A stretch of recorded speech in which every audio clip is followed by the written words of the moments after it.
그래서 국제올림픽위원회 IOC에서는 도핑 관련된 거를 되게 철두철미하게 감독을 하는데, 사실 세계 보디빌딩 협회까지 안 가도 국내에서 이미 약물 사용으로 인해서 보디빌딩이 전국체전에서 내려왔죠. 안녕하세요, 불사조 코치 박용덕입니다. 자, 오늘은 보디빌딩이 올림픽 종목에 못 나가는 그런 이유에 대해서 한번 이야기를 해보려고 합니다. 자, 일단 보디빌딩이 올림픽 정식 종목이 되지 못하는 이유가 여러 가지가 있는데, 바로 첫 번째는 도핑 문제입니다.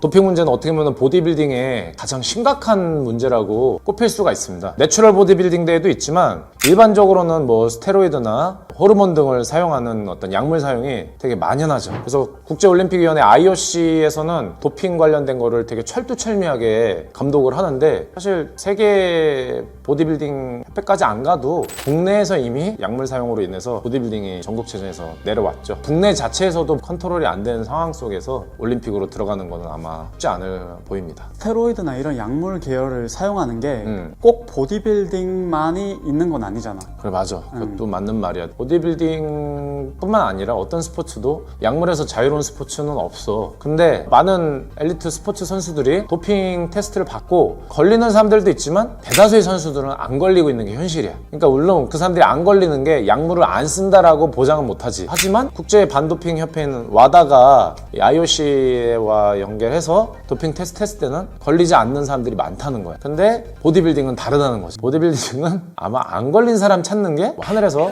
떨어지는 별똥별 찾기 수준이 될 거라는 거지. 사실 그래. IOC에서 허락하지 않는 약물을 제외하고 쓰면 다들 쓰긴 쓸 거야, 아마도. 뭐 그게 어떤 약물일진 몰라. 하지만 분명한 건 그 사람들은 걸리지 않는다는 거지. 근데 보디빌딩은 100% 걸릴 수밖에 없는 스포츠라는 거지. 이 사람들 맘먹고 6개월 따라다니지? 장담하건대 대다수의 보디빌더들 근육 20-30kg 있는 건 1도 아닐 거야. 다 보디빌더들. 그러니까 애초에 약물을 쓰지 않고는 스포츠 자체가 유지가 되지 않는다. 당연히 내가 IOC 회장이어도 넣어주지 않겠지. 두 번째는 뭐 언제나 있는 일인데 주관적인 심사평가 기준이야.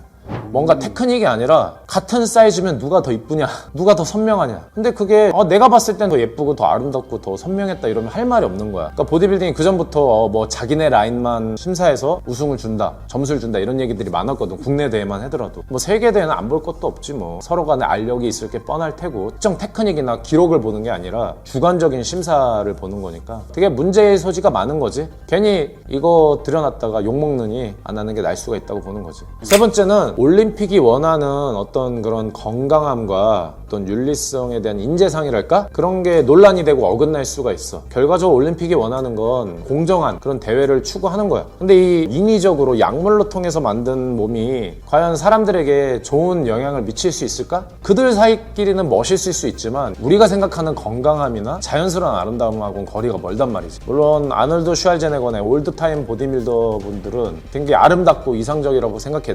내 개인적으로 봤을 때는. 그때는 그래도 최소한 뭐 성장 호르몬이나 이런 건 없었을 시즌이거든. 근데 지금 보면 되게 과장된 육신이지. 이게 정말 자연스럽지 않다. 걸어 다닐 수나 있을까 한 그런 육신들. 과연 관중들이 그거에 대해서 호의를 하고 동의를 할 수 있을까? 물론 매니아들은 좋아할 수 있을지 몰라도 그러니까 일반인한테는 권장되지 않은 그런 방식인 거지. 그러니까 건강을 중시하고 어떤 자연스러움을 중시하는 올림픽 철학과는 배치됐을 수가 있기 때문에 올림픽에 들어가기 쉽지 않다고 보는 거지. 그리고 네 번째, 바로 직관적이지가 않아. 그래서 뭐 복싱이면 딱 한 대 치면 맞았다. 저 사람이 맞았다. 맞고 KO 됐다. 그럼 직관적이잖아. 양궁 던져서 10점 맞추면 10점, 9점 맞으면 9점. 이게 얼마나 직관적이고 정확해. 근데 두 사람이 이렇게 더블 바이셉스 이렇게 딱 했는데 거기 나온 사람들이 사이즈가 크게 차이가 나겠어? 큰 차이가 없단 말이야. 그럼 그 비슷한 상황에서 도대체 그 사람들이 과연 어떤 기준으로 어떻게 1, 2위가 됐냐. 직관적이지 않고 모호한 심사 때문에 보는 관객 입장에서는 흥미도가 확 떨어지는 거지. 대중들이 봤을 때 이해하기가 좀 어려운 거야. 그러니까 뭐 쉽게 즐기기가 좀 애매한 거지. 그러니까 매니아들 관점이랑 좀 다른 거야. 룰을 모르는 사람들이 봐도 직관적이어야 되는데 그렇지 못하다는 거지. 나도 심판을 봤지만 되게 어려워. 정말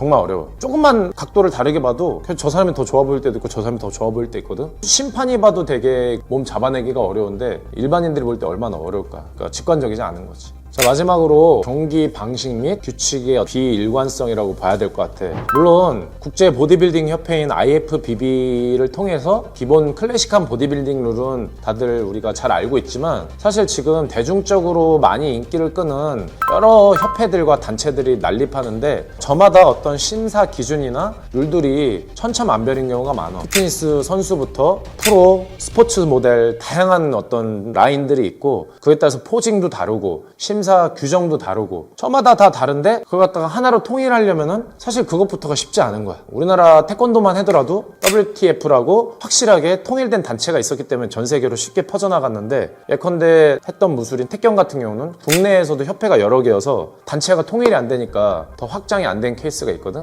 보디빌딩 같은 경우는 IFBB라는 어떤 구심점이 될 수 있지만 사실 흥행하는 다양한 단체들은 지금 오히려 IFBB보다는 저마다 서로 다른 단체에서 만든 다른 룰을 가지고 하는 시합들이 많거든. 그런 경우 통일이 안 되고서는 쉽지가 않지. 그러니까 관객들이 봤을 때 직관적이지도 않은데 협회마다 시합마다 종목마다 룰도 다르고 디테일이 달라져 버리니까 이 통일하는 게 쉽지 않은 거야. 그래서 IOC에 함께 들어가기도 쉽지 않은 거지. 이게 뭐 서로 룰이 다른데 그거 어떻게 맞춰. 사실 뭐 외국에서 보는 평가와 국내에서 보는 평가에 대해서 우리가 좀 이해를 해야 돼. 그러니까 약물을 안 쓰는 드럭 프리 보디빌딩이 외국에서도 막 이제 활성화가 되려고 하고 있어. 내가 있었던 도핑 감독관으로 있었던 인바라든지 국내에도 여러 가지 내추럴 보디빌딩 협회들이 생기고 시합들이 열리고 있는데 아직까지 사실 주류라고 하기에는 조금 아쉬운 부분이 있지. 왜냐면 실제로 많은 상업 단체 회사들이나 여러 가지 방송들에서는 약물을 쓰는 사람들이 화제가 되고 대중화가 되기 때문에 뭔가 돈을 벌고 화려함을 쫓는 사람들은 그런 약물을 쓰는 걸로 가는 그런 사람들이 우상화되고 대우받고 있는 게 현실이야. 그래서 내 생각에는 좀 반반이야.